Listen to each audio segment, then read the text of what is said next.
Hi, and thank you for joining us for this session on the path to innovation. My name's Francis Vigent. I'm CEO here at KnowAtom, and I'm glad to be able to bring a new voice to the table today with Vicky Wu Davis.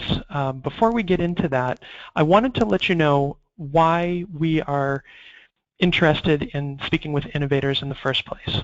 And the answer to that really has to do with the role of STEM in K-12 education, especially as we think about the next generation science standards and the movement towards performance-based teaching and learning and assessment.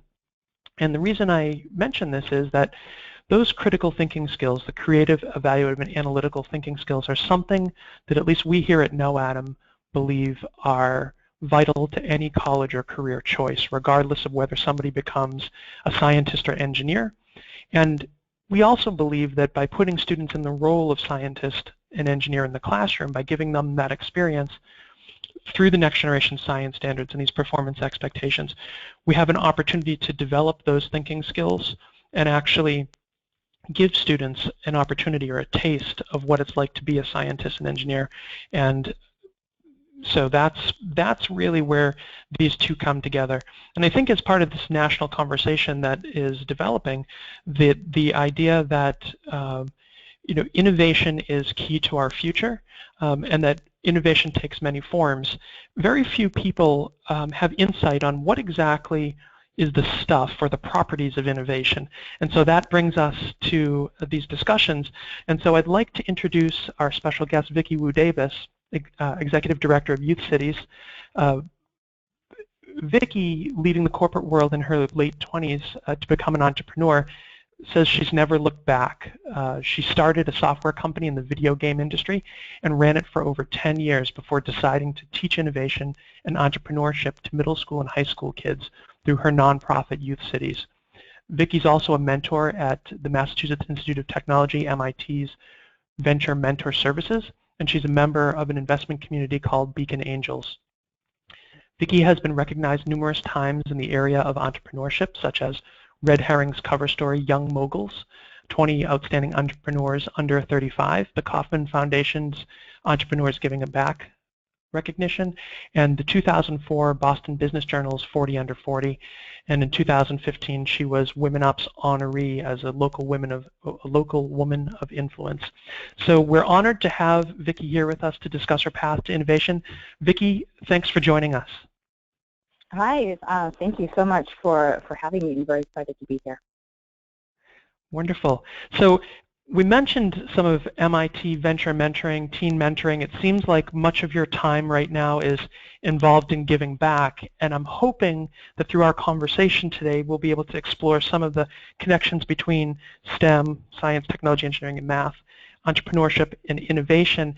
And I wanted to ask you, sort of to start things off from the get-go, really, when you think back into your experience as an innovator, as somebody who I believe started with an accounting degree, what was your aha moment that sort of got you towards, an accounting degree is a STEM degree. What kind of nudged you in that direction?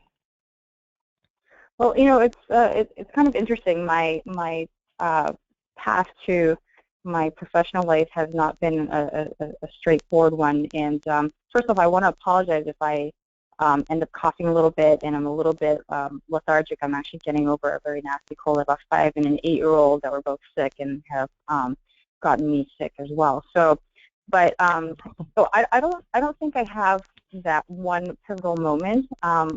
I was raised in a family of computer scientists and engineers, so I kind of grew up, I guess, immersed in STEM to begin with. So it wasn't something that was very new to me. However, I was raised in a very fiscally conservative environment where risk was not something, at least financially, that was taken.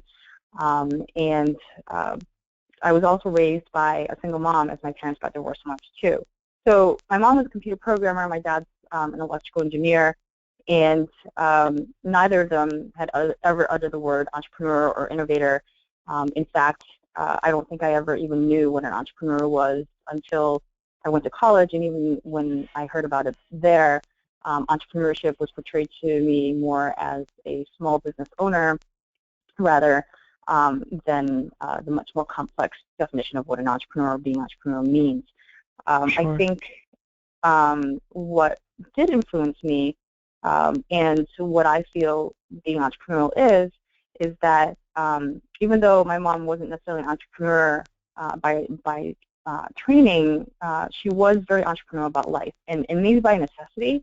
But I feel that that's also the critical juncture where some people give up when there are roadblocks, while others figure out how to make it work. So, while there's a single mom who was also a homeowner who spoke with an accent when we grew up, years and years ago in a very homogeneous neighborhood, trying to provide me with like this middle-class lifestyle when we probably could have qualified for financial aid of various sorts, with very, very little resources, yet she was amazingly resourceful.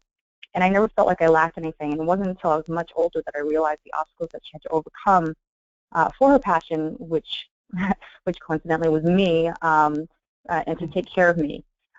So, kind of throughout life, I felt like I had no excuses for giving up when encountering obstacles, and the mentality of needing to make something work, maybe not in the first way that you think of, and maybe not the most obvious handed to you already on this golden polished path, and maybe not equipped with everything you need.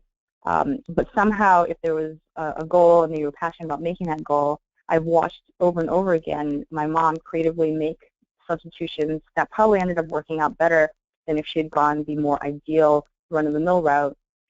And that was sort of what I feel fundamentally fostered my entrepreneurial mindset and my entrepreneurial behavior. If I look back, that I feel that actually shaped me more so in kind of an odd way. So I'm a little bit of an odd duck where I don't feel I have the kind of a traditional path, the traditional professional trajectory. Sure. Well, that's a really powerful story because it sounds like through your mother's experience and through, being a part of that and observing sort of the problem solving that was going on, that there was some element of inspiration there where whether it was passive or active, something that you felt like you could solve problems as well. Was that anything that you were ever really conscious of at some point, where it's like, I can, I think of entrepreneurs as having a problem-solving mindset. I think so. Yeah, I think resiliency and problem-solving because, we didn't have a choice if something went wrong with the house or something didn't go right with something. We didn't have necessarily the ability to then, invite someone and pay for the service or whatnot, or to buy a new version of it. So if there was a problem, you can't run away from it. You have to basically address it. And if you didn't have all the tools or all the materials or the products that you need that you would first obviously point to as the path of, the right solution, we have to creatively come up with that. So yeah, I think that problem-solving mentality, I probably didn't, frame it in such a soundbite when I was growing up.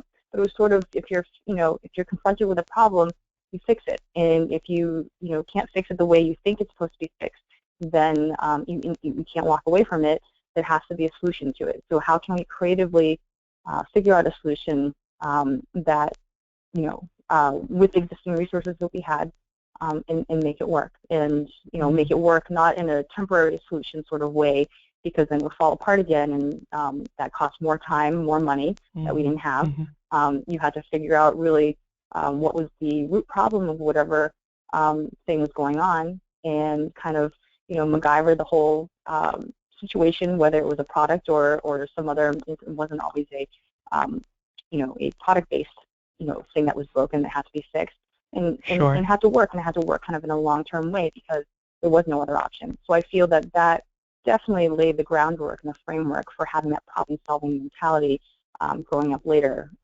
It was very subconscious before, but in hindsight, it definitely placed a foundation for me. For teachers, I think too that we're often thinking, especially in urban or rural settings where we're teaching teaching students who are resource constrained and who may come from similar backgrounds, that it's almost as if kind of a myth that perhaps that places students at a disadvantage, but in some from a skill standpoint, that may be actually equipping students for some things that we don't even expect in the sense of these problem-solving skills. And I wanted to ask you about your first big venture. I know sort of you decided to leave corporate life. I think you were taking your accounting degree and working for a large company and sort of strike out on your own in a startup with Prokop. What was the impetus to make the change? And the 1 minute basics for the average person. What did Prokop do that was innovative? Sure. If I could go back to your prior comment about the resource-constrained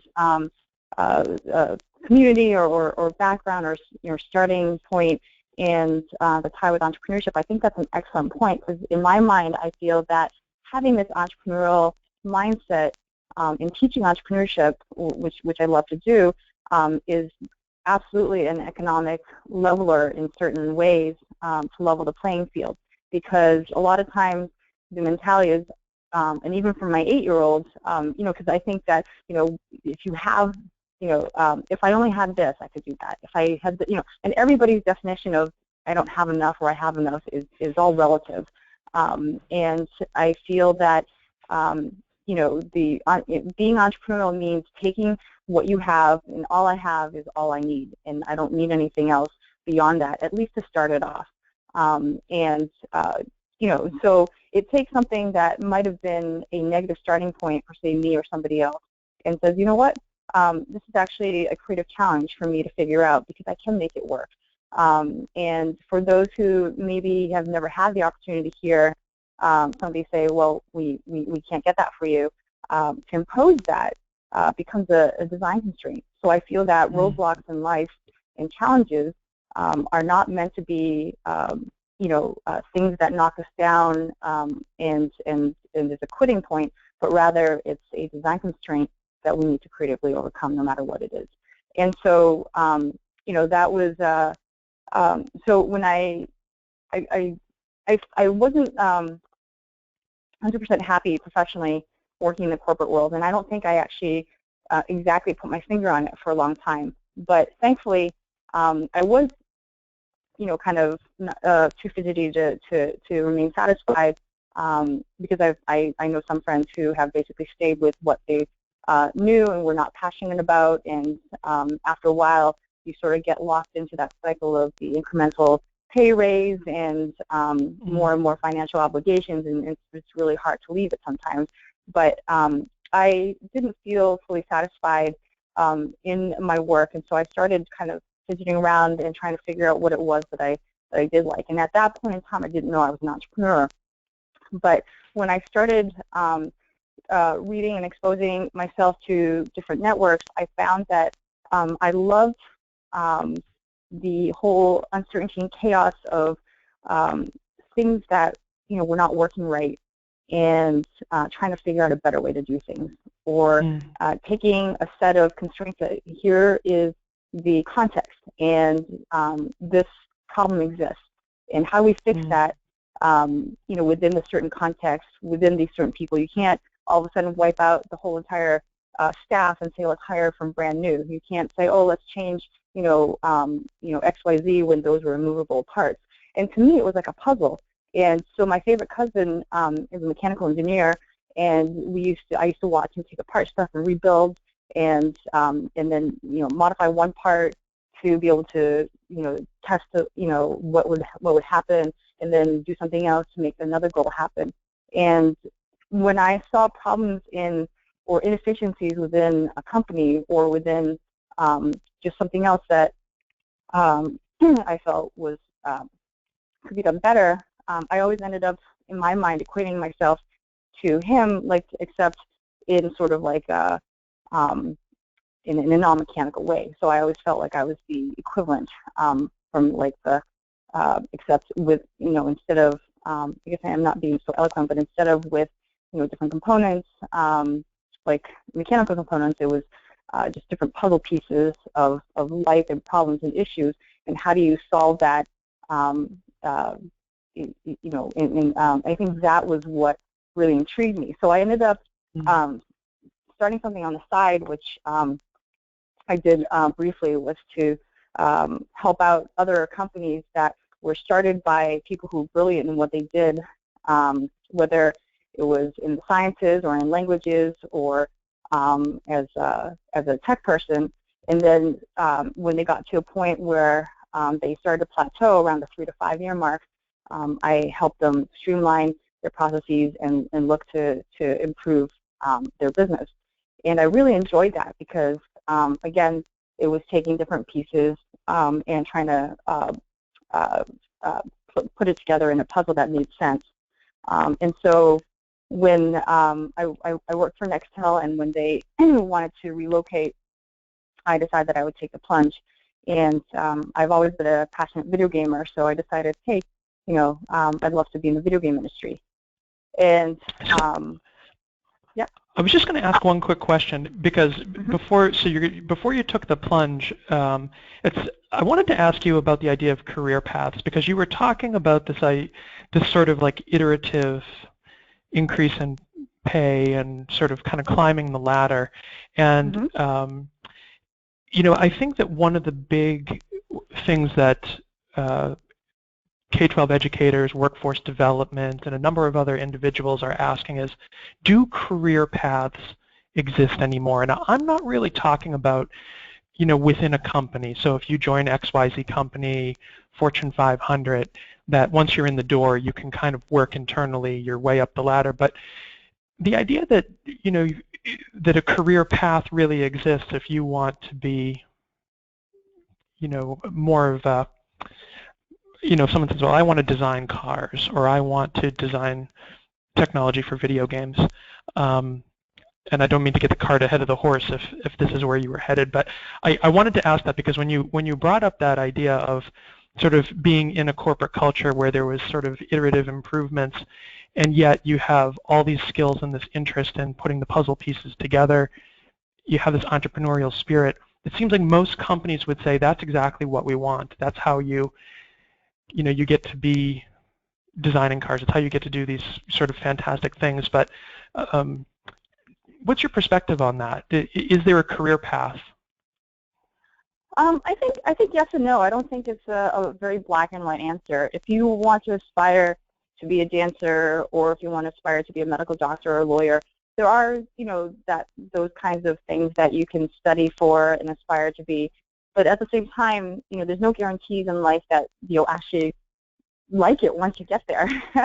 And at one point in time when I was younger, for a long time, I wanted to be a criminal lawyer, and I wanted to fight crime, and I wanted to move to New York City where there was I had all these things. I didn't know what I was talking about, and these were things I had envisioned in my mind. And so I feel that yes, it can be a career path, and some people might be, I don't know if the word is lucky or, but it just happens to be that whatever they had set their sights on, it actually was the love of their life, and they stayed with it. But at the same time, I feel that it's absolutely okay and absolutely doable to not really know for sure what you want to do. And interestingly enough, when I look at people to hire or to work with, I actually prefer not to bring on somebody that has the cookie cutter resume of they did this step and they were the junior role here, and then after a few years they got promoted and were the senior role here, and then from a few years later on they gave some incremental skills and were the next logical path. I actually like seeing people who have more of a little bit of an eclectic background, because then to me personally, I feel like it signifies that they can take things that are unexpected or something that they may not be an initial expert in, but they have something that they're good at, so they can then quickly assess the situation, apply their skills for it, and then benefit a new situation, because life is never the way you planned it. If the only way that you can do better and grow is to do this in a very linear fashion, I wonder, especially in not only in the startup world, but even in a large company or anywhere that there's changes that you have to react to quickly that you might be affected in. I would rather see somebody that had a more eclectic background than a more linear one, where my assumption would be that they know how to do it because they did it before. So my question to them in the back of my mind is, I wonder if you hadn't experienced it before, would you know how to do it? Interesting, and that I guess brings us back to Frog Hop in terms of what was the issue that Frog Hop was setting out to solve that sort of hadn't been solved, that nobody had experienced. The sort of, what was the divergent thought that was Frog Hop, and could you tell us a little bit about that? Sure. So Frog Hop didn't take a very linear path either, and that's the thing, was that sometimes you might have this great idea in your mind, and you have this picture that you built, and it could be just an idea. It could be a technical, scientific innovation. But then you have to figure out how it actually fits in to real life and its applicability.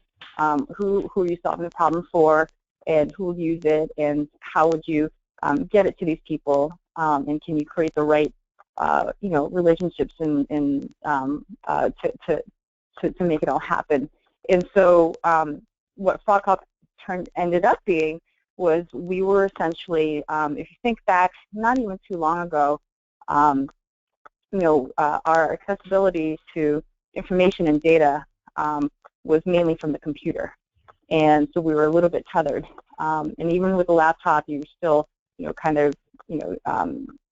had some mobility, but it was still relatively tethered.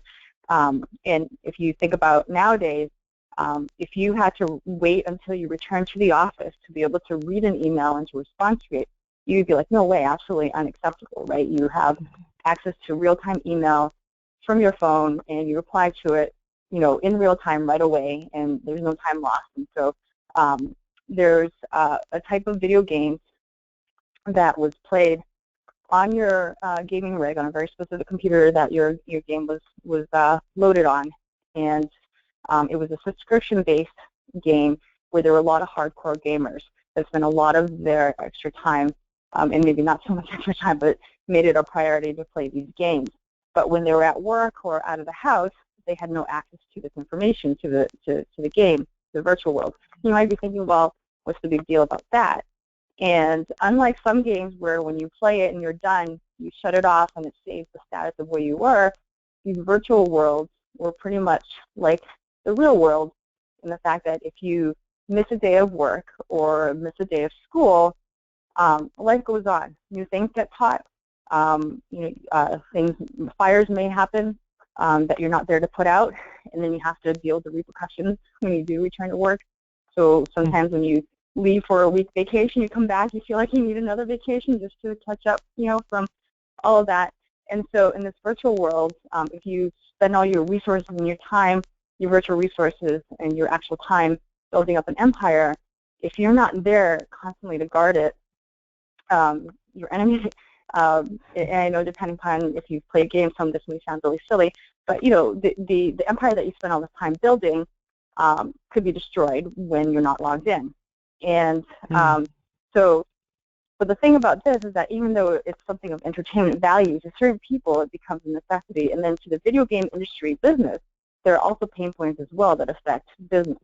So from the player side, they needed to be able to have access to what was going on. For example, maybe being alerted if your empire was being destroyed, or being able to access a tool that you really need. And there's options within these games. So if you think about eBay, but for the virtual world, and then being able to do that functionality on your mobile phone, which a lot of us probably do now, those types of things on your mobile. So these were things that these particular gamers who spend a higher percentage of their discretionary income on these types of game-related activities, it was something pretty important to them. But from the video game makers, they had to deal with business issues such as attracting new players, because you pay money for that, and retaining them, because that's there's a subscription fee, so there's a consistent revenue stream that they depend on. And so churn, if a player does not continue to play your game, you end up losing money. And so if the game is too time-consuming and you can't stay and play on it for a long period of time, and you keep getting your stuff destroyed time and time again, there's only so many times where you're like, let me rebuild this board again, let me do this again. Right. And you might just end up quitting, right? So these fun aspects of it become real-life pain points that affect the survival of the game from a revenue standpoint, and we were addressing that. But that wasn't how it started off being. It took a lot of adaptation to get to there. I can see the value, though, because it's interesting. Thinking back to my childhood, I think of a game like Monopoly that we would play, and it was a board game. And we always had the constraint that we could never stay up late enough to build hotels, because you had to go through the game, build up enough money, buy enough houses, and it just took a lot of time. And so our bedtime was 8 o'clock, so 8 o'clock came, we had to put everything away, and so we never got to build hotels. And essentially, after a while, that becomes discouraging because you go through that same process, get to the same point, and you have to shut down, and you kind of lose everything you've done. And after a while, the game has less appeal. But with the virtual world and computer games, the ability to save that and then, of course, make it mobile made that game, which could go on for an awfully long time, much more interesting. And I could see how that would be much more valuable because, again, instead of kind of putting the Monopoly board away and losing interest in Monopoly because you can't stay up later, you can sort of somehow keep it going, and it goes on down the road. That's so how did that move forward from that point then to, you said that there were some additional sort of changes that kind of took place in this evolution. I sort of went backwards. That's sort of where it ended up. The Okay. start of it was completely different. And so what ended up happening was that I had a passion for video games.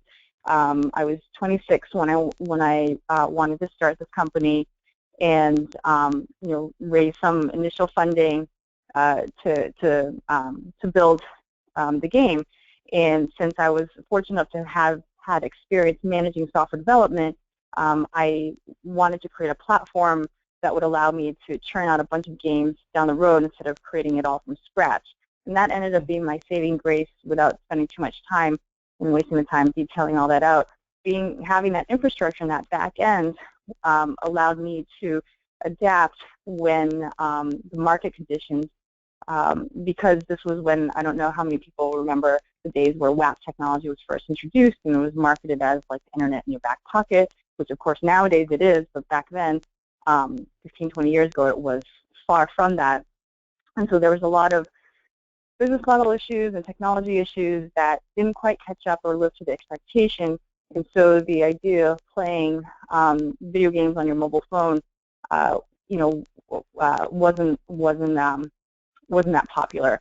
And but because I had invested my money in creating an infrastructure and not just on a game, when the first idea didn't pan out, I didn't have to fold. I ended up trying to figure it out. I said, okay, well, here I am. I have this technology that I raised money and spent money on.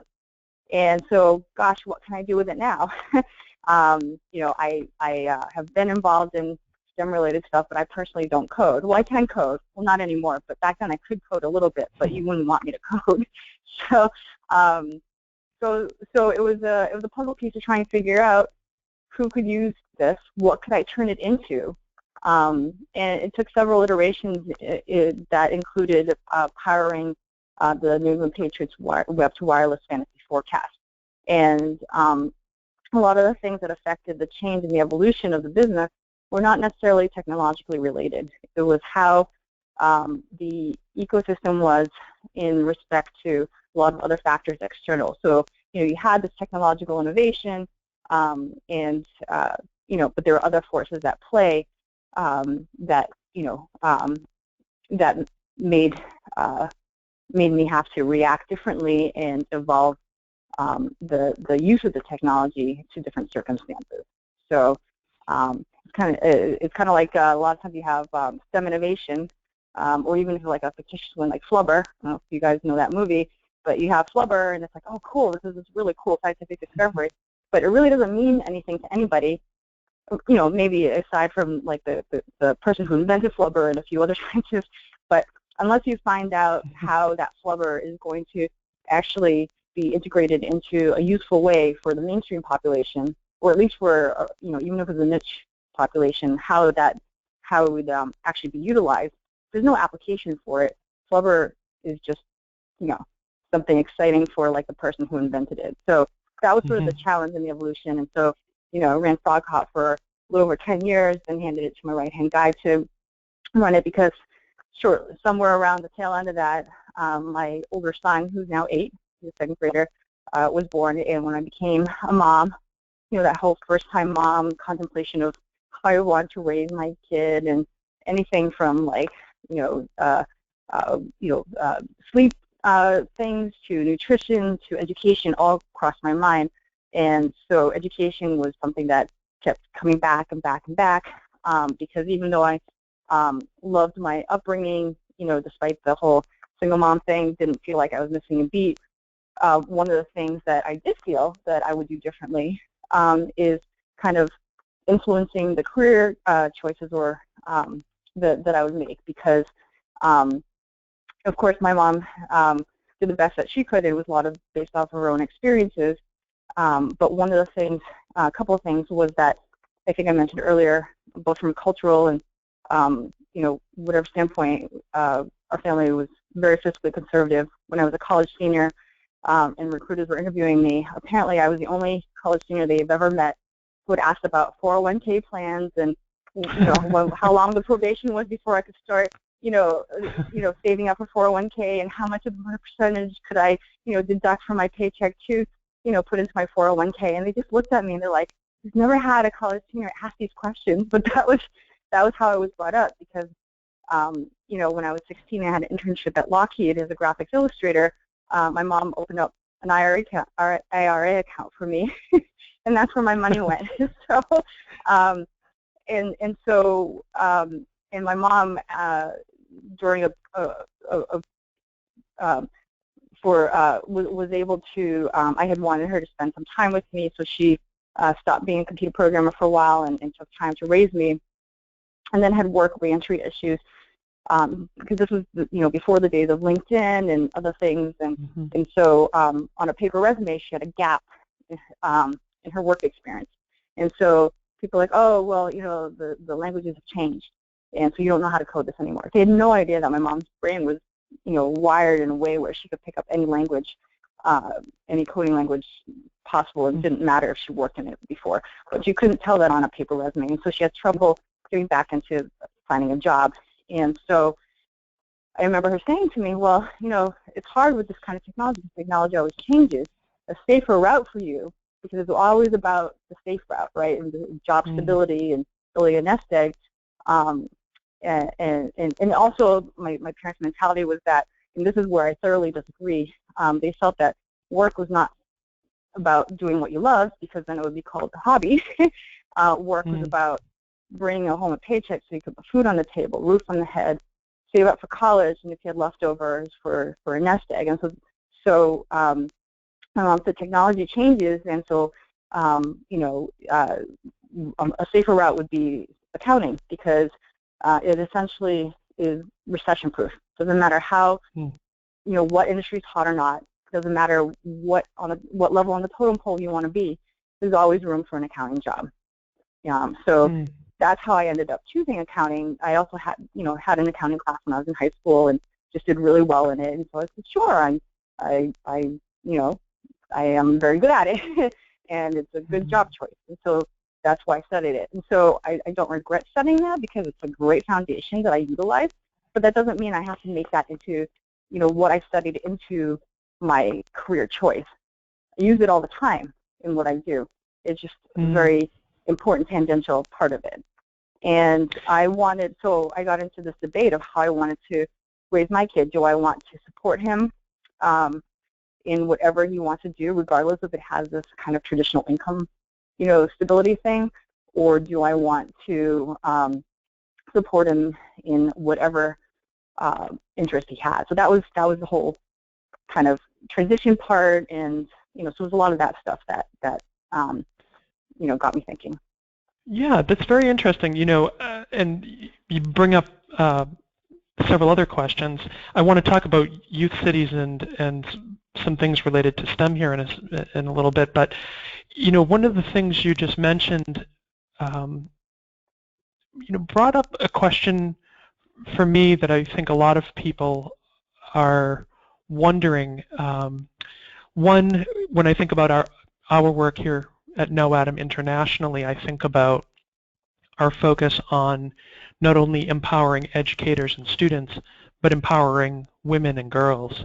And there's been a number of reports over the past few years that have really identified girls, young women, just women in general, as being, especially in places like Africa, the future of Africa is really in the hands of women and girls, and investing in education and empowerment for them. I wonder, because of what you were just mentioning, like, what do you see as a woman and as a woman innovator, that what are the barriers that we need to be thinking about, that we can, as K-12 educators, help break down? And I think about, and what brought this up for me was that idea of being in the role of, what is secure, what puts food on the table.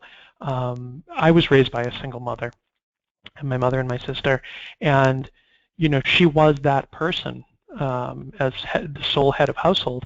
But I think about that, and I think about single-parent families, and I think about, unfortunately, the role that often falls to women can often be this role. How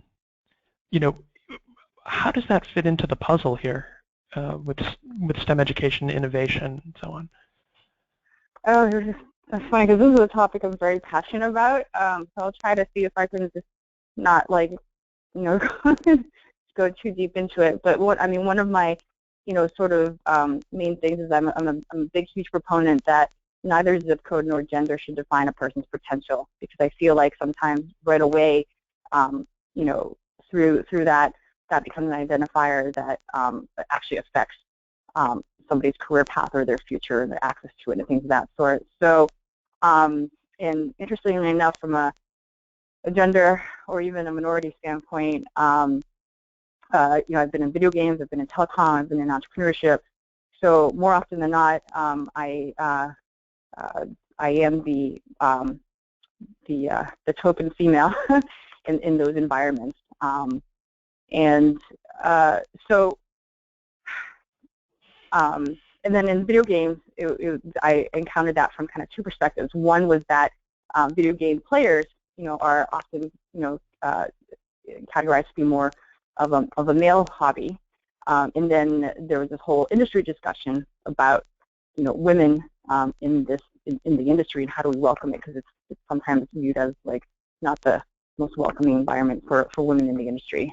And so one of the things, so I'm trying to figure out where to start.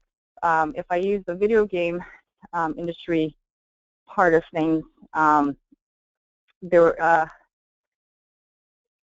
so I'm often not a big fan, and there's a time and a place for everything. So, so I'm going to generalize a lot. But in a lot of ways, if we use the video game as an example, I'm not a huge fan of categorizing, girl games versus guy games.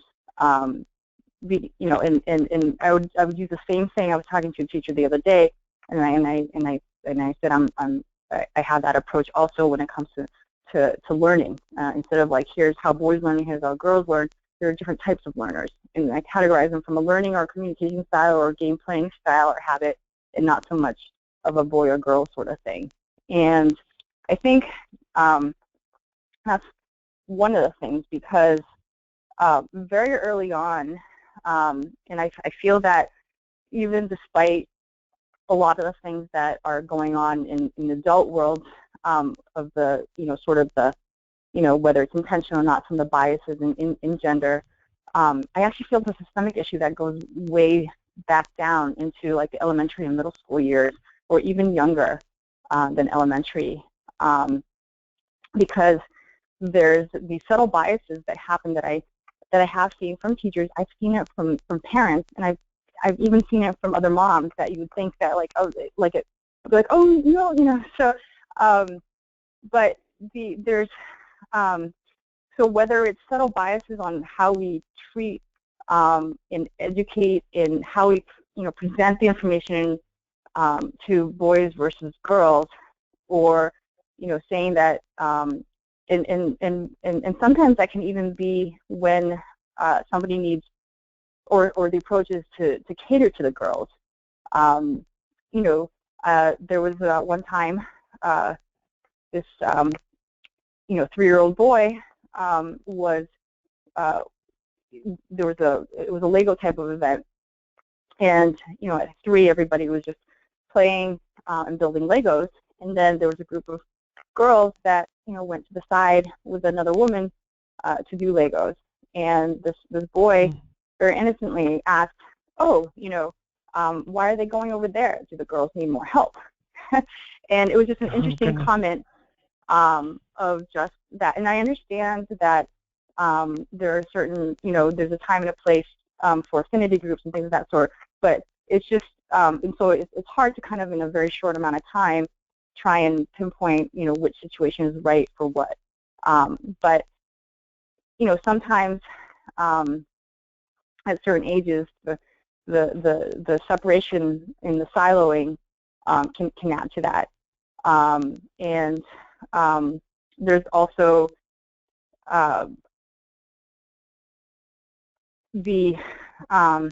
so I guess maybe I could use some help in the guidance on, because this is such an issue and topic that I'm very passionate about, and it's very broad. There's a lot of things. So do you want me to talk about what I feel are issues, or what prevents it, or how would you like me to? Well, I guess the thing is, if you had maybe within your experience where you ran into, let's just categorize this as gender bias in some form, or where's 1 or 2 examples of where you ran into that, and basically, if it's not obvious, how can we as educators help prevent it? And I feel like I'm starting to get a sense from what you were saying a moment ago.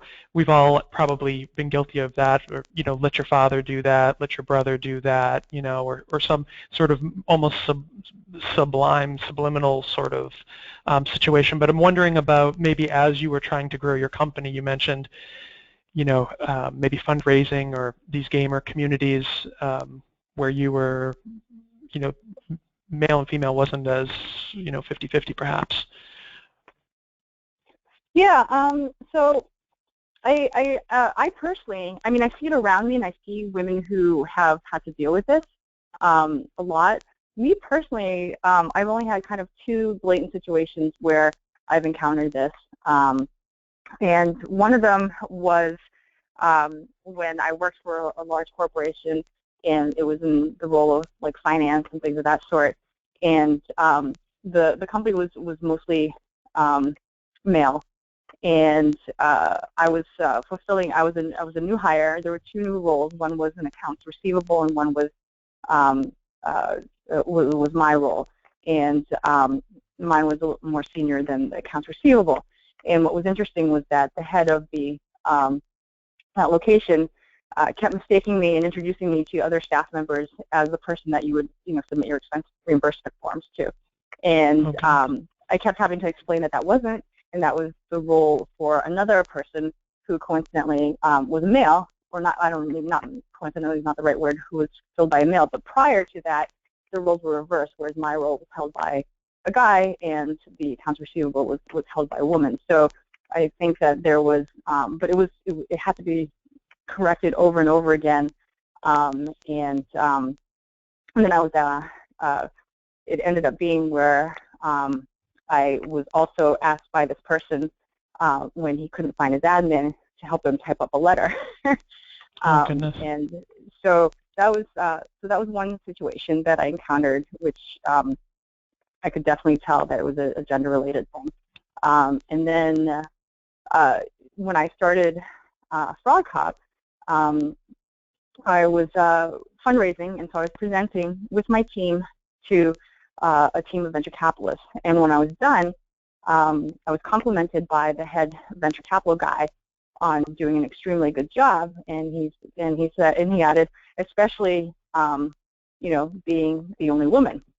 And so and then I looked around and I was like, oh, that's right, my team, I was the founder and CEO of the company. My team was guys, and the venture capitalists were also all guys, and I didn't even notice it because I was there like, okay, this is my company, this is what I want to do, I want to raise X amount of money, and it was sort of about getting the job done.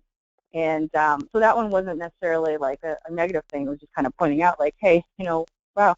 And but the thing is, though, it's like, it didn't matter that I was the only woman. To some people, it might have been an intimidating situation, and for me, it was just like, I'm sent here to do this thing. I have to do this thing, and I need to figure out a way to do it, and I did it. So, but those were the only two that I personally experienced from that perspective. So it's interesting. So perhaps, as we're in our classrooms and thinking about student groupings and the way that we kind of convey, boys here, girls there, or some of these kind of different groupings, you have to really think about the fact that students grow up to be employees and co-workers and so on, and I can see how that type of environment, it's actually kind of quite surprising that it's that blatant. But thinking about so I mean, I have two little boys, and I remember somebody coming to me, actually another woman, who had said, oh, you're so lucky that you have two little boys, so you don't have to deal with all these issues of women in the workforce and women in STEM and all that kind of stuff. And I looked at her and I said, actually, I wholeheartedly disagree with you, because how I raise my little boys, it will affect how they end up treating, because they will grow up to be the male colleagues of female peers. And so I said, absolutely, I have a responsibility to, and I do have that burden to do it in a way that I feel is right. So yeah, so I feel that it starts very, very young. My older son, when he was 5, got a gift that was a book. It was sort of like an I Spy type book, and it said, for boys. And so my son looked at me, he's like, I don't understand, why is it for boys? And, we talked about it, and so he ended up getting masking tape and covering up for boys instead for kids. So I was very proud of that.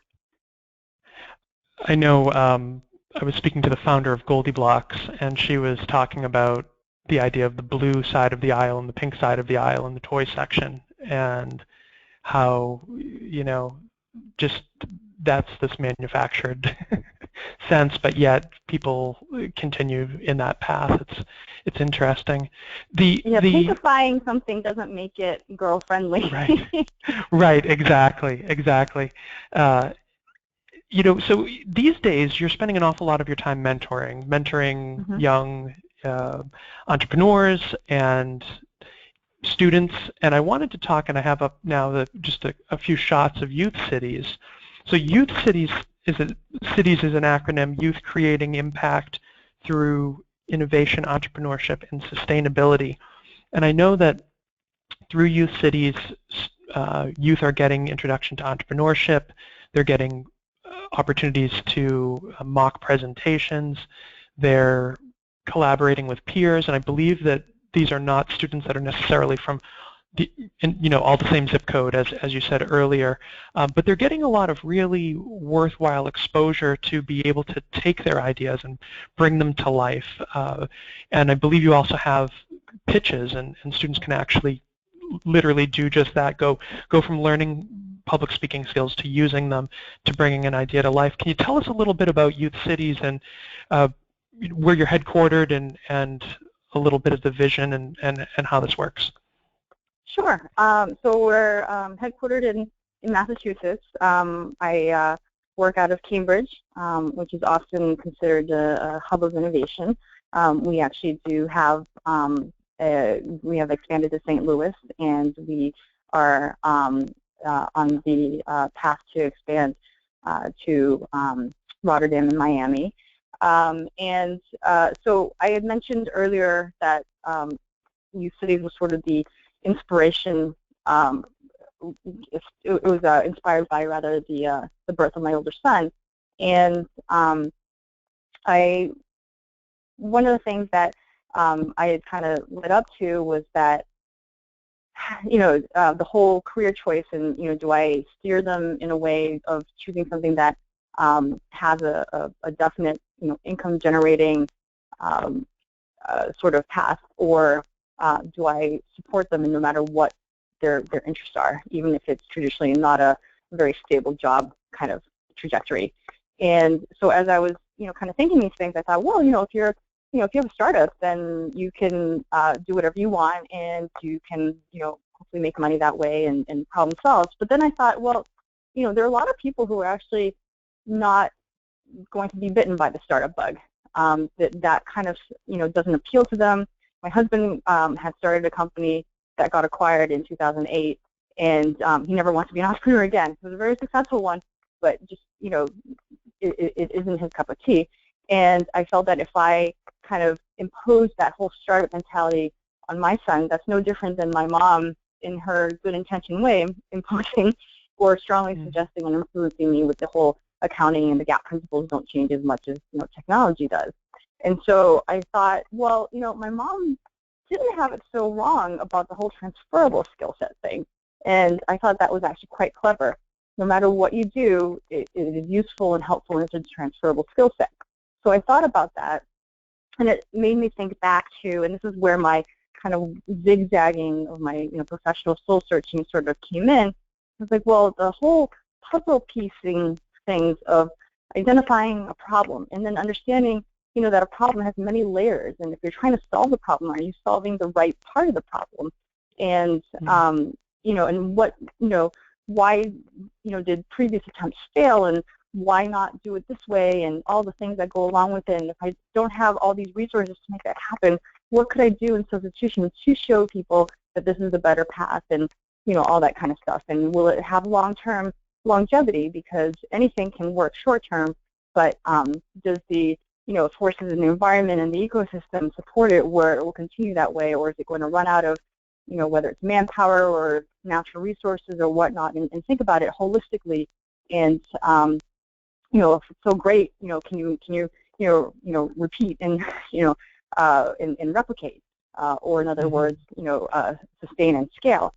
And so I thought, well, that is actually applicable no matter where you go, because at the end of the day, I just want my kids to make impact. I don't want them to be affected or just be happy with status quo. I want them to want to do things and have ideas and then execute, because a million people have ideas.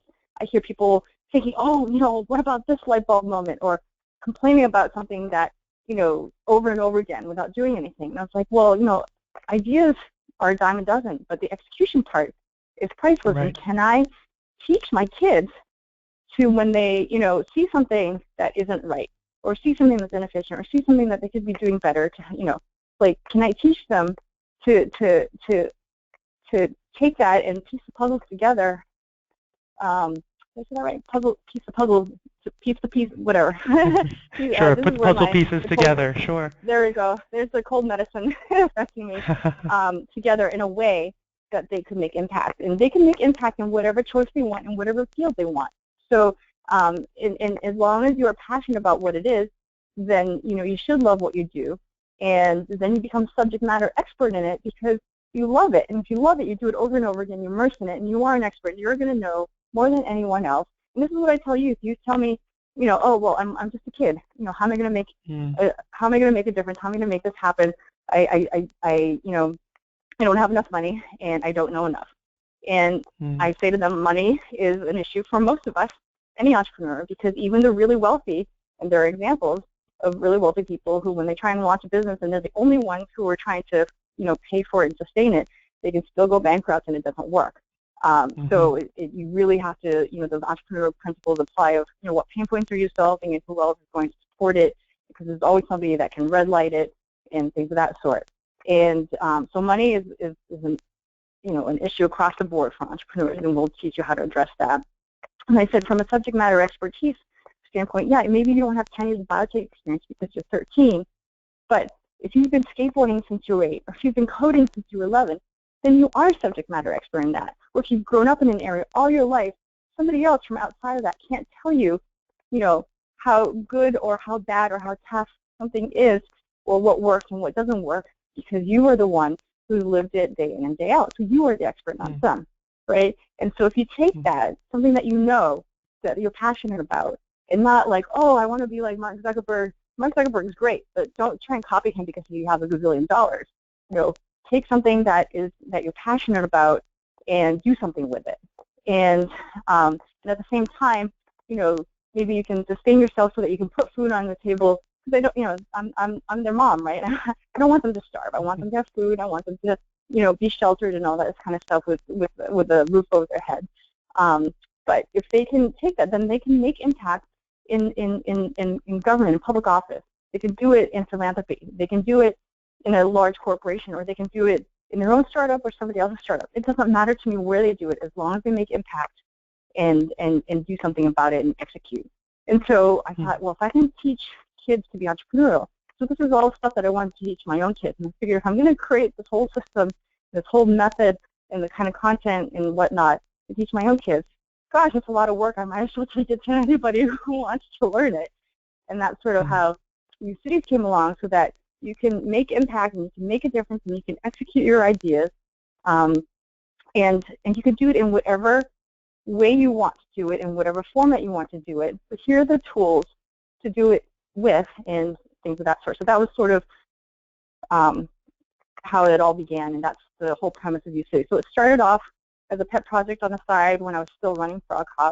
It was one program, and then after a couple years, because I actually didn't even know if I wanted to work with teenagers. I'd always worked sort of with younger kids and early ed and stuff in volunteer capacity. But I fell in love, realized that there are teens who have so much pent-up creativity, and some may not have even known that this was their outlet for it. And if you just give them the opportunity to be heard and give them the tools to navigate and take their own content and kind of drop it in with this template that you're giving them, they're not jaded yet, at least not, the years of experience that we as adults have, adds that little bit of like fear and risk-averse part of, well, I don't know if that'll work, and that youth and that kind of wide-eyed hopefulness, no matter what the circumstances, is quite amazing if you show to them that you believe in them and you can trust them and whatnot. And it was very empowering for youth of all different backgrounds. But what was really inspiring to me, because diversity was also a huge issue, or kind of fundamental thing that I wanted to impart on my own kids, on my son, and so that's how I sort of shaped New Cities from the start. And it was really amazing to hear from one particular student of mine. She said, she's like, thank you for creating something for me to be able to participate in, not as a pet project, not as someone to be saved, because I'm not looking to be saved. I just want the same access to learn, and the same access, the same opportunity to be heard, and to have the same access to be taken seriously as a peer and as a contender. Because she had felt sort of in a way where if there was anything, and she was a hard worker, and she felt that a lot of the, there was not enough challenge in the programs that were offered to her. And but if there was, because she happened to come from a resource-constrained environment, it was sort of, here's some tools and good luck, hope you stay in school. But she never felt like she was really taken seriously, and that they expected her to achieve and to win. And she's like, I don't want special privilege to win. I just want equal access and be an equal peer and taken seriously as a contender. And so that really kind of struck a chord with me, and it happened to be sort of what I believed anyway. She just kind of like encapsulated it into a soundbite for me. And I feel that those words also apply to the whole gender thing as well. It's like, we don't need the special crutch or the special help. Just, we want the same access to whatever education that, maybe the Old Boys Network has, the same access to be heard, and the same equal opportunity to be taken seriously as a peer and as an equal contender. And so that girl's words in her, for what applied to her, I felt, really resonated for a lot of issues that, from that were important to me. So, and it dovetailed really, really nicely with the whole entrepreneurship and innovation, because innovation happens best when you have different perspectives. And because if everybody's cut from the same cloth, then you have the same point of view, the same perspective, and the solutions that you offer kind of stale.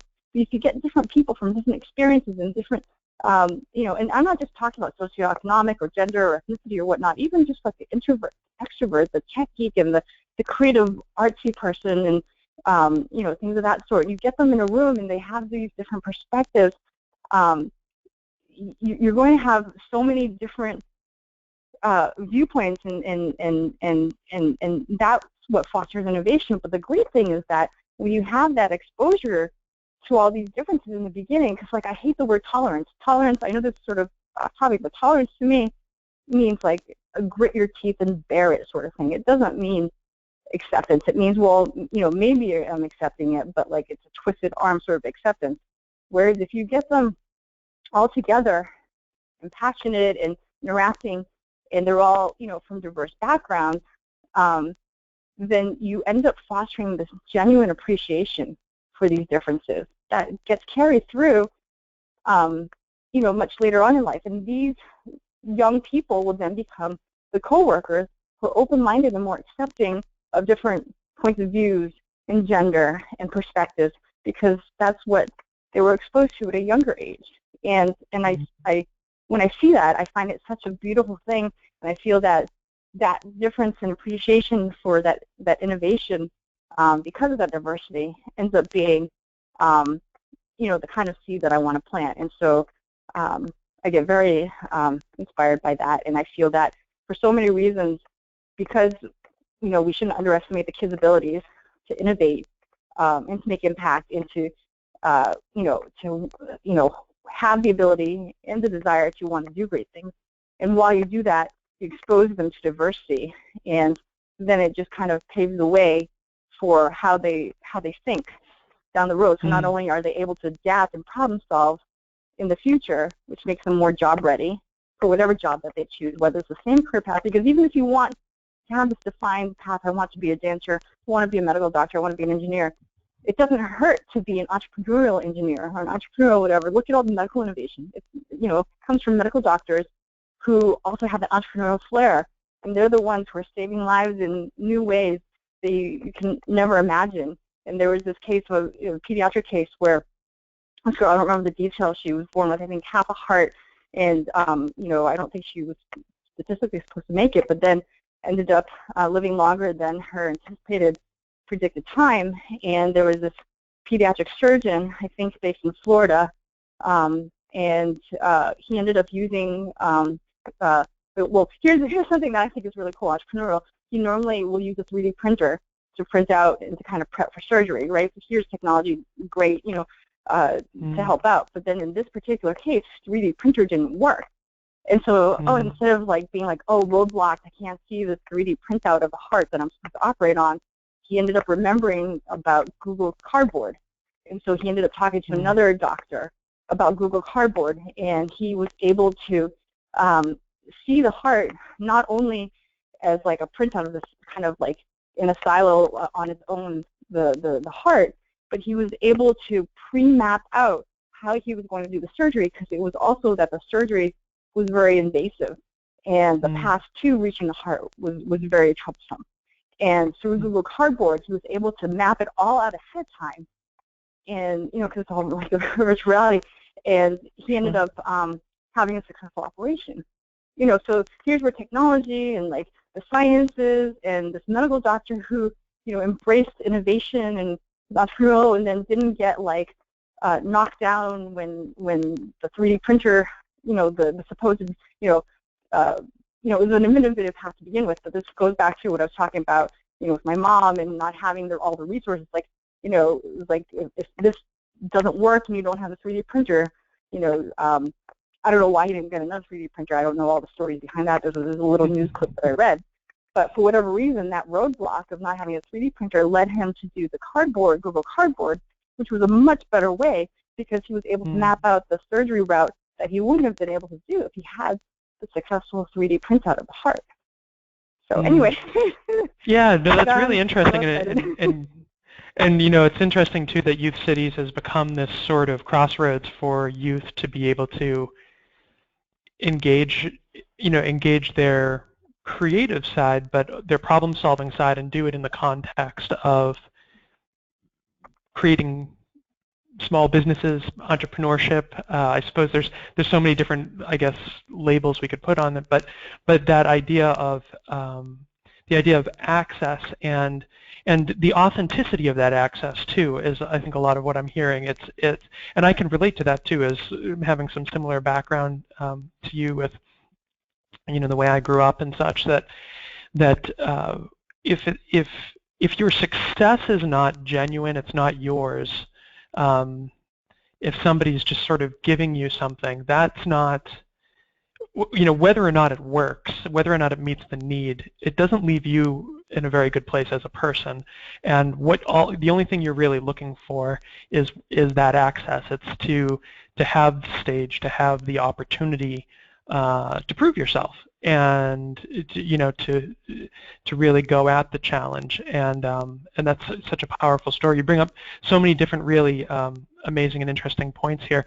One of the things, and for folks who are on the live session, I wanted to let you know we'd like to take some questions from you. So if you'd like to put in any questions that you may have, you can do that now. And then I just wanted to kind of ask a couple of things here. So one, with the next generation science standards, one of the things that's changing is this idea that there's a kind of a relationship between science and engineering, that science now kind of has this definition that scientists ask questions and they use experiments to develop new scientific knowledge, and that engineers use that knowledge to solve problems, and that's how they come to this point of prototyping and testing and then scaling technology. And they have a kind of synergy and use math as a language for communication.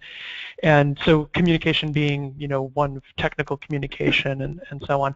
But it seems too that all of this relies on a lot of what you're talking about too, when you think about scientists and engineers, scientists asking questions and structuring experiments and gathering data to reflect back, or engineers using their knowledge, like in this case, your example with Google Cardboard. I know about Google Cardboard. Couldn't we do this with Google Cardboard, and using that almost as a prototype in a live test to try and solve an issue? Really relying on those creative, evaluative, and analytical skills, and having that sort of authentic experience. I think about Youth Cities as giving access, an opportunity to really engage in that process, not just sort of the rote process that sometimes learning becomes at the middle school and high school level, where there's that kind of traditional model where oftentimes we talk about here at KnowAtom this idea that, you know, a traditional model is this content that flows through an expert, and the teacher having to be in that expert role, explaining and demonstrating and so on, and the students having to kind of repeat and recall.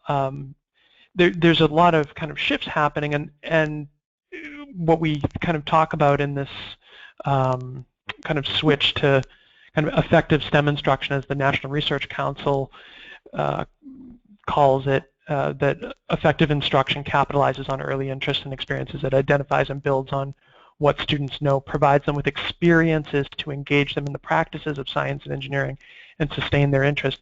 It's not something that's unique to science, it's not something that's unique to engineering. It's almost a human process or a human quality, that identifying and building on things we know, sort of extending that in context with skills and trying to build on it, is something that is kind of the human spirit, but at the same time it's sort of the spirit of innovation. And I wanted to ask you this question before we take some questions from others, that, you know, I use this slide sometimes when I talk to schools and districts about changing instructional practices and pedagogy, and I bring it up here because you know, I wonder, you know, what are your thoughts on where innovation comes from and how we accomplish it, in the sense of, I feel like when we talk to districts about changing sort of the instructional practices, we often talk about, why we're teaching and our values and sort of the mode of instruction and what we do to try to accomplish those values, and then kind of the how being the details of execution. And when you were talking about, there is no shortage of ideas, but it's the execution that's really crucial. I think about, youth cities and this sort of forum of students coming together from such diverse backgrounds, but perhaps finding overlap in values, in why, and then having, perhaps a lot of overlap or perhaps not, and then sort of thinking about what. So if they value solving a particular issue, what are they going to do to try to solve that, and then actually how are they going to go about it? Is that the stuff of innovation? Where does it come from? Is there some overlap here?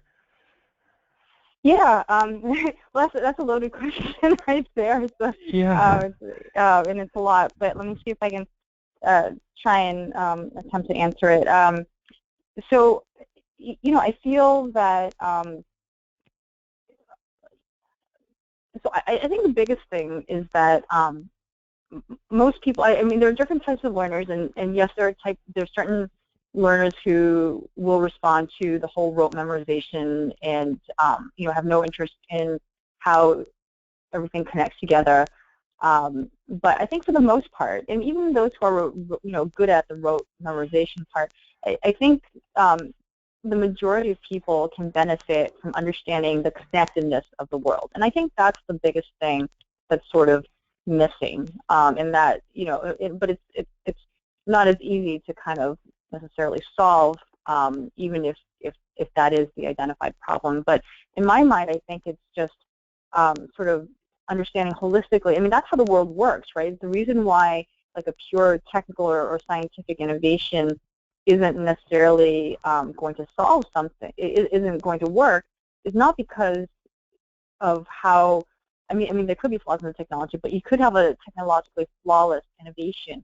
But if you can't fit it in and connect it to the world and how it works, then it won't succeed, right? And until the person that comes along and connects dots and says, this is how it applies and this is how it's used, and not only do we find the problem, but we also took into consideration of how it fits in with how people work and how people use things, because there's also kind of a legacy component, right? Of there's whether it's cultural legacy, political legacy, staff legacy.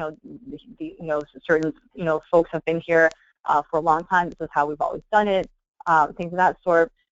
And just being able to understand and adapt to that, I mean, that's part of the reason why this whole trying to figure out the execution of how to instruct also is challenging, right? Because there's existing practices and testing methodologies and standards that we have to adhere to and things of that sort that makes it hard to, so if someone's, oh yeah, project-based learning, that's how, that will solve it, or,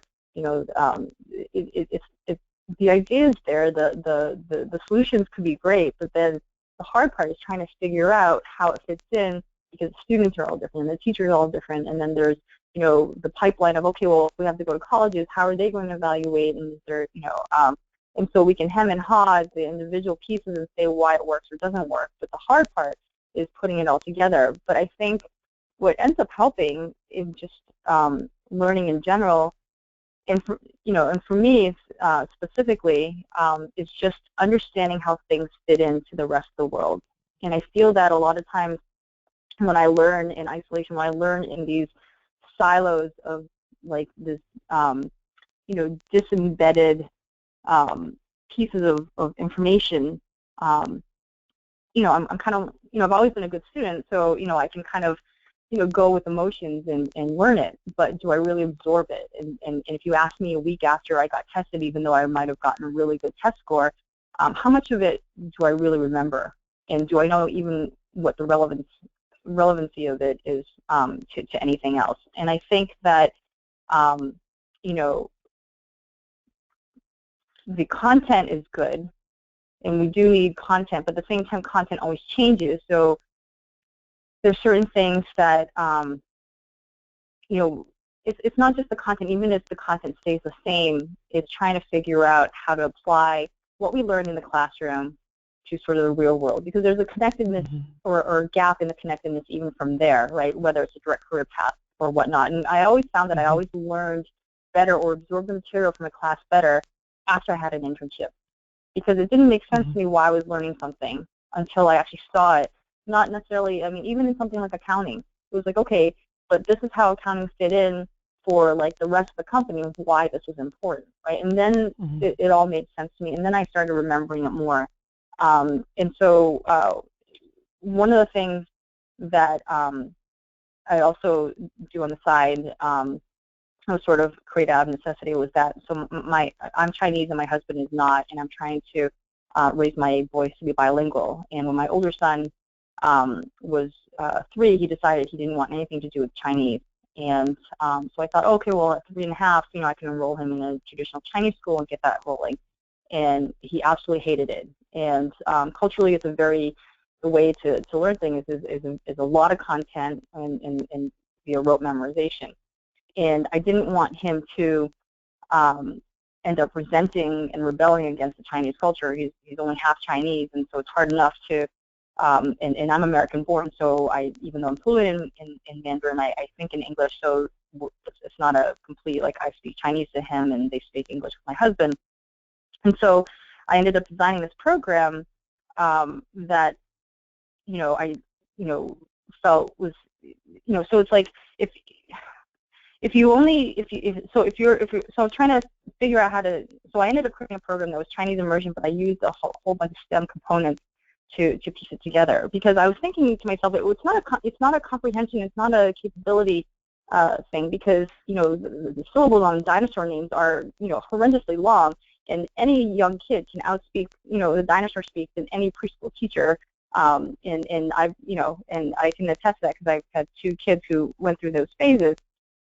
So if you're, you know, if you tell a kid that, okay, here's the, you know, this is a beaver, and then you tell them to repeat it, but in, you know, say it in Chinese, there's no inspiration to do that, right? And so, you know, you just kind of like, some kids will do it because you tell them to, but others, you know, it's not going to absorb. So, you know, what I ended up doing was putting it all in context, but in a way that it was more interdisciplinary. And so, you know, we combined a bunch of different methodologies, and, you know, we did the whole, you know, visual, audio, kinesthetic learning as well, and all those other techniques. But if you say, like, if you do, like, if the kids hear about, like, say, Buddy the Beaver, and they can discuss the unique features of Buddy, and, you know, the furry, the web feet, big teeth, whatnot, it's a little more interesting. And then you may, you know, then carry that over and correlate why, you know, why their teeth are big and for what reason, and let's figure out and let's test this and make them into experiments. You can start forming hypotheses, and then when you put the sort of that, you know, the questions and imposing onto the kids, A, they become more active participants versus just they're passively trying to absorb the information. B is, if you don't know the answer, it's actually kind of cool. You can, you know, put the burden on them to ask the questions and then say, hey, you know what, I don't really know, or let's see. You don't even have to say that you don't know. It's like, well, let's see, you know, let's try it out, let's test it, and we can find it out and do these experiments. And you can also then add layers of it and say, okay, well then what else do they do, and what is a beaver dam, and can you compare and contrast what, you know, this is to something else, and then you can also get them to, you know, get all muddy and get some sticks and get them all dirty and try and build a dam, and, you know, then you have all these lessons that build off of that. And so through a natural course of experimentation and observation and discussion, you then create this feedback loop, and all of a sudden, you know, what I ended up doing was creating this environment that not just had Chinese shoved down the kids' throat, but it got them to participate into it, and if they wanted to be able to do something, they were incentivized intrinsically to be able to know the word so that they could actually, you know, say, get the materials to get the sticks to build a beaver dam, and then, oh no, it didn't work, so what else do they do? And they can only, you know, and they have to use Chinese in order to be able to get to the next level of the experiment. It also encouraged them to speak to each other in that, which is missing from a lot of Chinese or Chinese classes, which you only respond to like what the teacher is asking, and there's no conversation, there's no dialogue. As soon as it's recess, they all speak together in English. And, you know, and then all of a sudden, the words made sense, and there was, there was a connectedness to it, and there was this whole theme in contextual relevance to a lot of the stuff that they were doing, and so they were more engaged. And I feel that, and that may not have been the best example, it just happened to apply to how I ended up engaging my kids into learning Chinese, because we also, made ice cream, and if you want to be able to eat the ice cream, then you certainly would be motivated to know the words of, like, say, spoon and other things, so that you could actually eat the ice cream. But Sure. the point being is that I feel that one of the biggest things that's missing in getting people to think and to test and to hypothesize and then validate and invalidate is how it fits into the real world. And then it's okay to not know the answer from the student side or the teacher side, and figure it out together.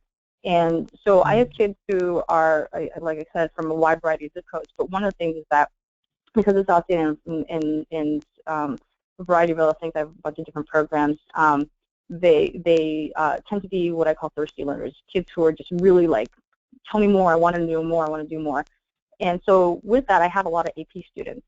And what's funny is that a lot of times I see this trend where AP students are the first ones where if they, talk to somebody who doesn't like their idea, or they do research and they hear they realize that, somebody else has already done it, they're the ones that freak out the most. And so they're like, oh my gosh, do I have enough time? I have to start a new idea. I can't do it. Why don't you want to do this idea? Well, because, it's already been done, or so-and-so said my idea isn't good, and blah, blah, blah. And so right away, they think that they don't realize that they're throwing in the towel. All they feel is that they're getting this, quote-unquote bad grade, because all their sort of initial things of what they thought was right was all of a sudden told to them that they were wrong.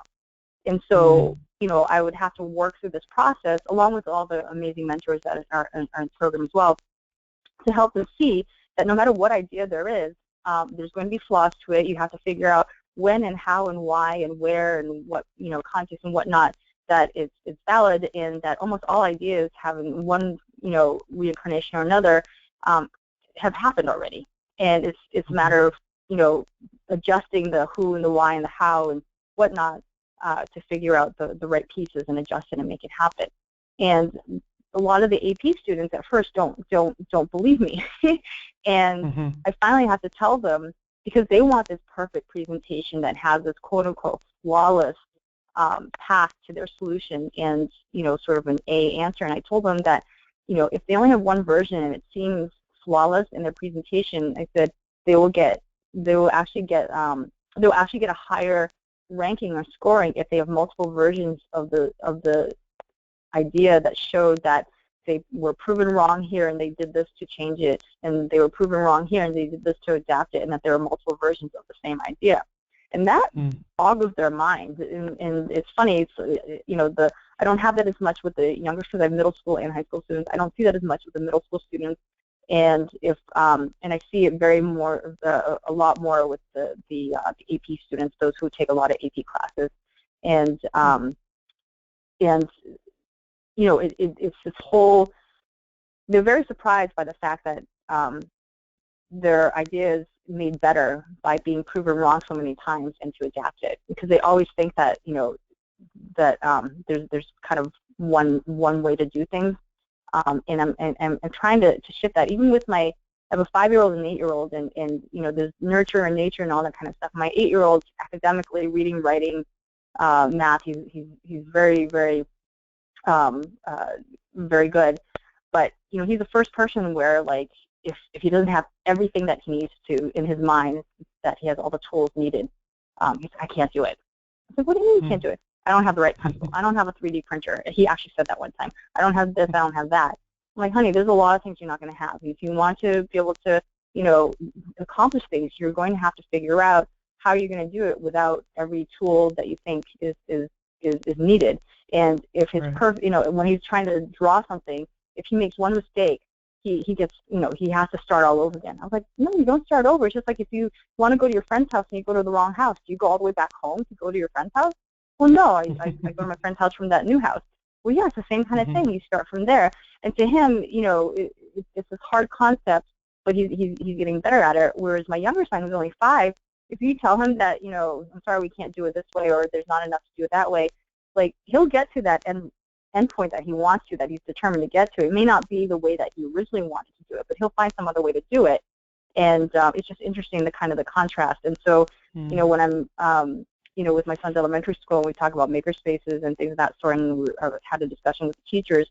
So, you know, if they want to make clouds and you don't have cotton balls, like, don't go out and run and get cotton balls. Right, like, right, let right. them figure out what else can be clouds. It doesn't just have to be cotton balls. There can be something else. And if it, you know, and if there isn't anything else that they feel they can creatively interpret as cotton balls, as clouds rather, what, you know, then what could they do to, you know, change maybe the narrative of the story where it's no longer that. Or maybe it's not a sunny day with white fluffy clouds, but you have black stuff that, you know, will represent stormy clouds, or things of that sort. And just basically, you know, all you have is what you need and nothing more than that. And can you create something out of that that still, you know, fits the narrative, that has, you know, it enables you to leverage, you know, your skill set and your resources that you have at hand and things of that sort. And I think that, you know, those are sort of the early beginnings of being able to innovate, because if you're that rigid, you know, it's hard to innovate because things never work out the way you planned, and you know, even if you have all the knowledge in the world. Right. No, it's interesting because that you share that, because we see very similar things in classrooms oftentimes, and even in instructional models as well. It's that, and you mentioned earlier, learning alongside students and sort of viewing a challenge as an opportunity sort of for everybody to kind of figure out where the puzzle pieces go. And I think about that example you gave of sort of the AP students wanting the perfect path, and can't help but sort of picture that as something that you know, is really enabled by that. I need it to be perfect because, you know, that's what I'm giving you, and that's what I've seen. I've seen something perfect, so I need to give something perfect back. Almost like kind of that idea, I need to do what Mark Zuckerberg did because that makes a lot of money. So if I do exactly what he did, then I'm going to end up in that same place. And that, you know, is kind of this one-to-one, trying to repeat what's already been done to try to come to the same place, but it doesn't quite fit that way. And I guess I feel good about the shifts that I've been seeing in instruction as well, because the next generation model is really built on experience, and that idea that students should be, you know, developing skills and using those skills to develop and use content. And so it is that kind of immersive experience. It is that kind of I don't know, you know, it's kind of taking on the challenge and having to, you know, in the sense of the cloud example, you know, either change the narrative, view it from a different angle, or find a substitute to meet your goals. And so, you know, I think it's changing the dynamics. And I think also for teachers, I think a lot of us are finding ourselves in a situation where, you know, under these new standards and policy changes that are happening, it's not about trying to be the expert on everything, but how to be an appropriate coach so that we can help students understand how to engage appropriately. And so instead of running out to get the cotton balls because nothing else will do for clouds, it's helping students understand what you just described. You know, what else is there? What other options are there? How can we you know, accomplish the same goal or a similar goal, or get there? It's really kind of interesting how these kind of pieces overlap. So I want to grab those couple questions. I know you've been so generous to kind of give us the extra time here. Some of the questions, and before I guess we get to those, but for the folks that are on the line, definitely check out Youth Cities online at youthcities.org, and check out Youth Cities' Facebook page as well, facebook.com/youthcities. A couple of the questions that I've seen come by here, one has to do with programs for schools. So does Youth Cities have programs for schools, and what are they?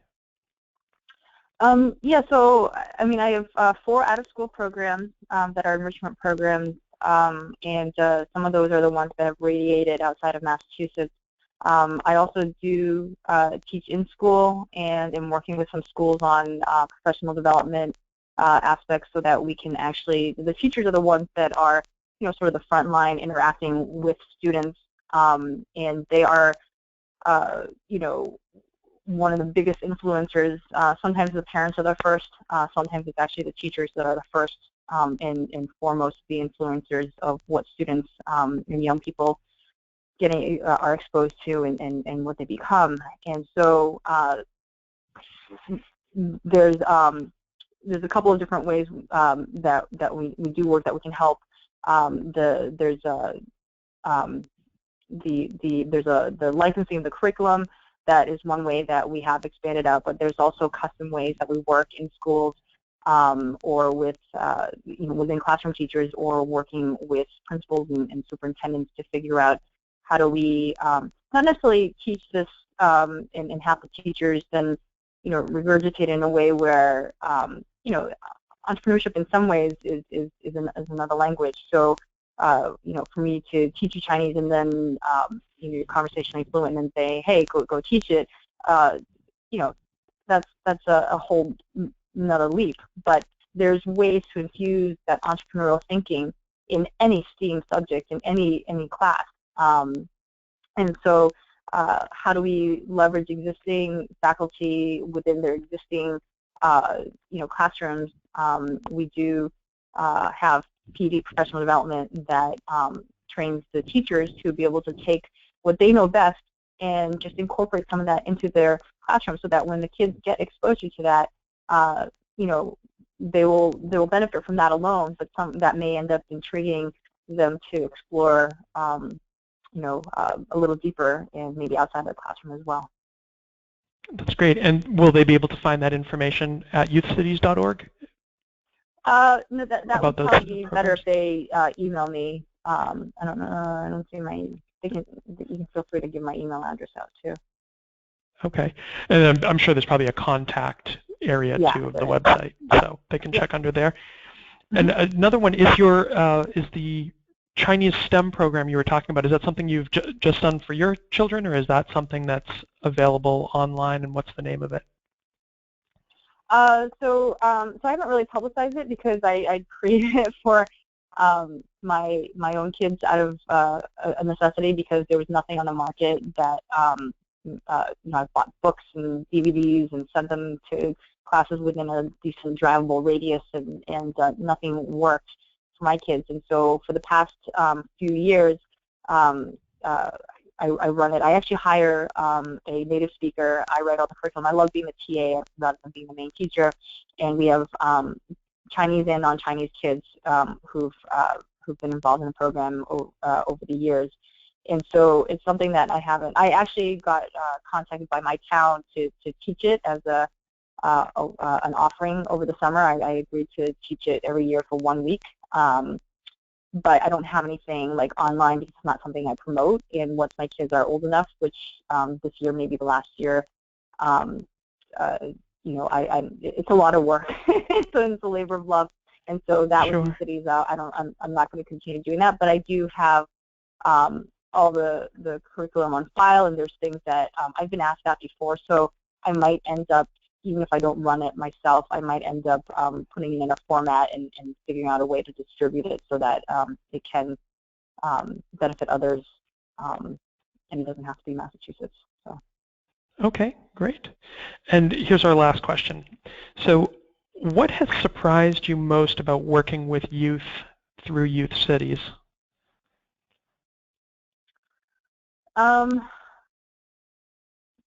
Gosh, they surprise me a lot all the time. I think their creativity and how receptive they are to trying to figure out how to, I guess, I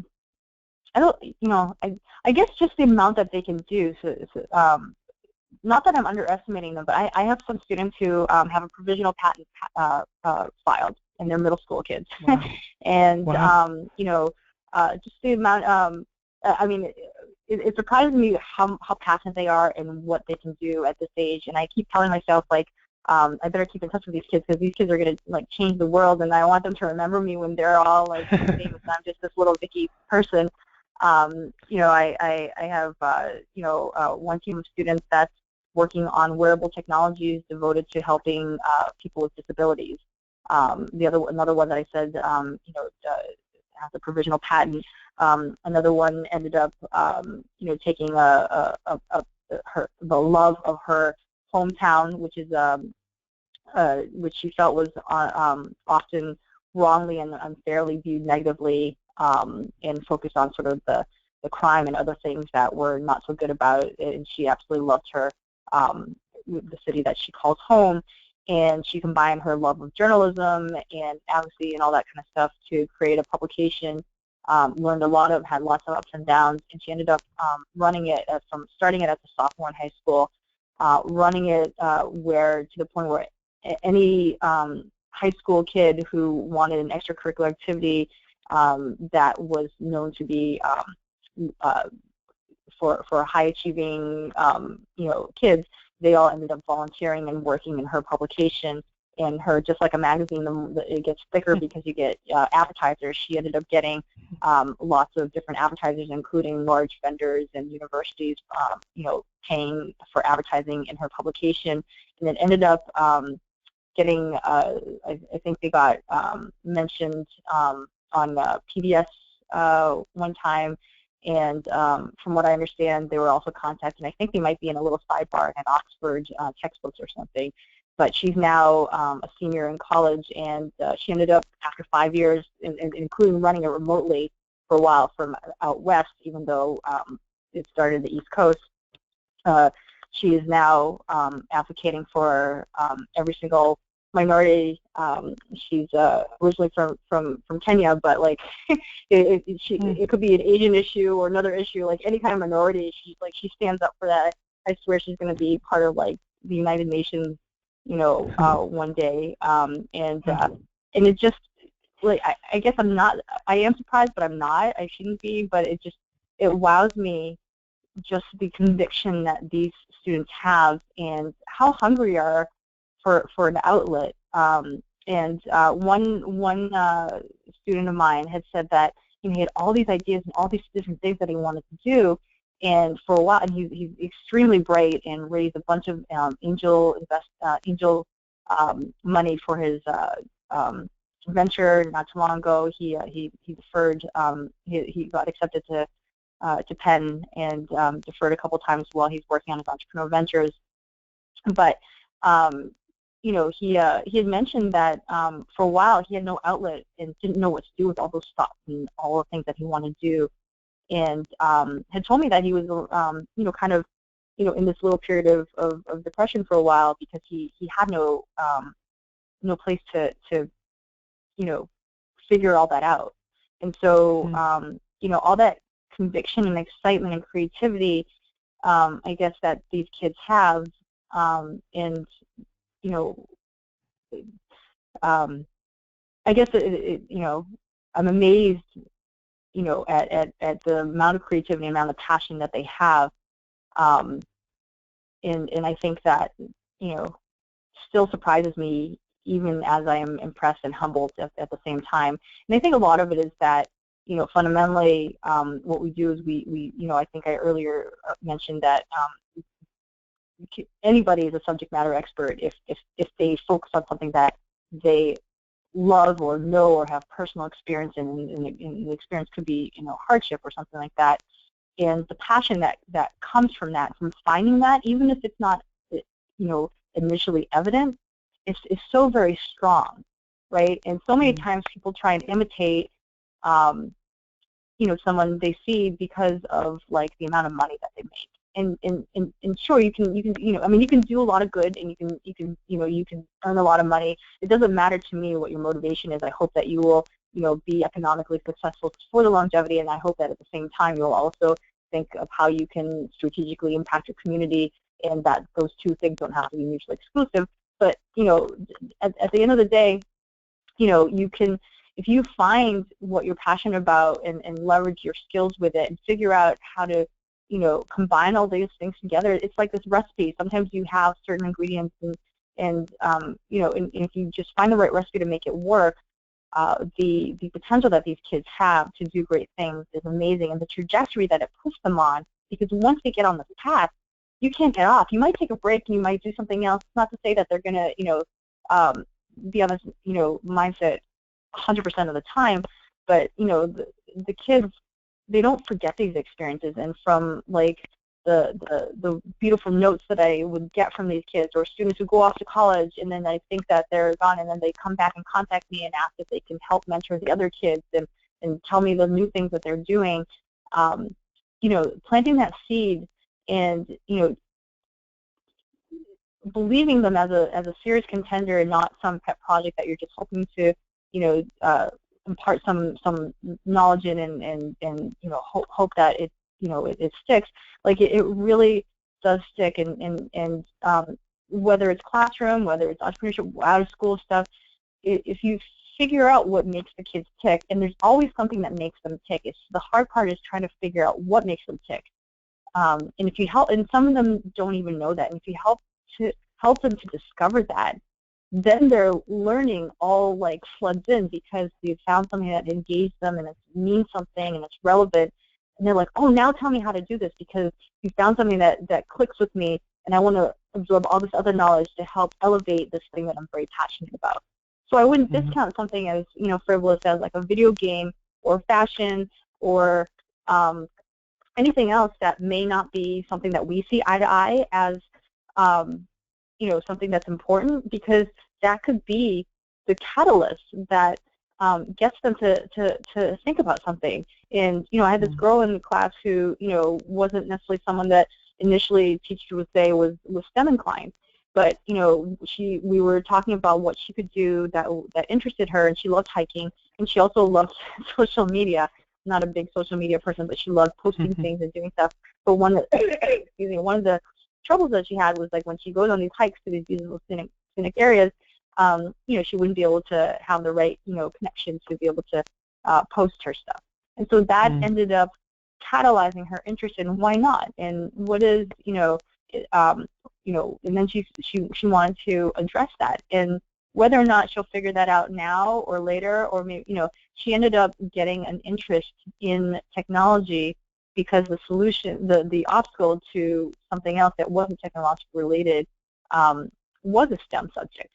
And so she ended up, getting a lot of help from a lot of technical people in my mentoring network, and had this newfound love of technology.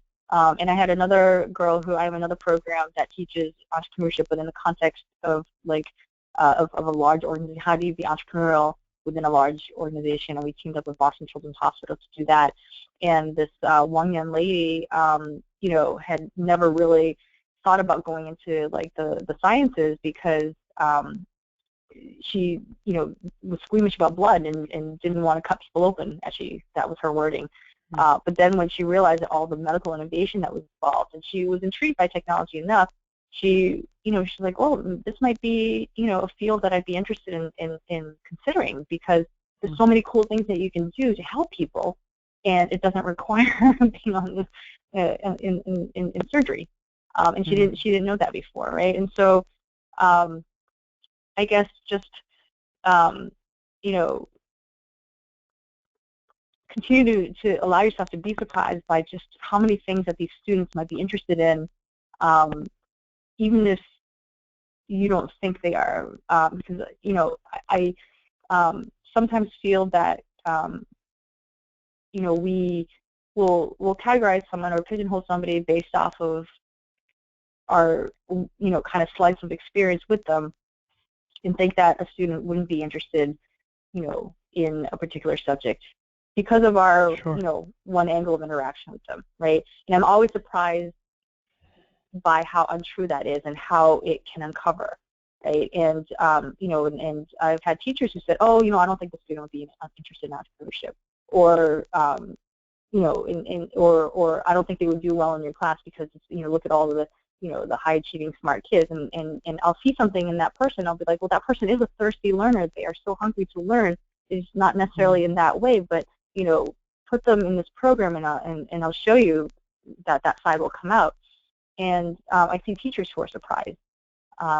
You know, so I think, you know, just be open to being surprised by what these kids would also be interested in, because I guess I'm constantly surprised by what they end up being interested in, even if it may not seem like it's something that they would be, just because they either haven't been exposed to it or haven't had the right context that connects those dots to make it interesting for them. Sure. Well, thank you so much. I appreciate all your time today, and I know our audience, I'm sure, appreciates as well everything you've shared. I think it's great to be able to speak with and ask questions of an innovator, somebody who's gone down the path themselves, and especially in your role in youth cities and helping really inspire the next generation of innovators through your work. So for everyone who's out there, I just want to let you know, again, it's youthcities.org, facebook.com/youthcities. Thank you again, Vicky. And if you'd like to visit KnowAtom as well, you can stay connected to us through blog.knowatom.com, facebook.com/KnowAtom, or Twitter handle @knowatom.com. Well, thank you so much, and wish you a good day.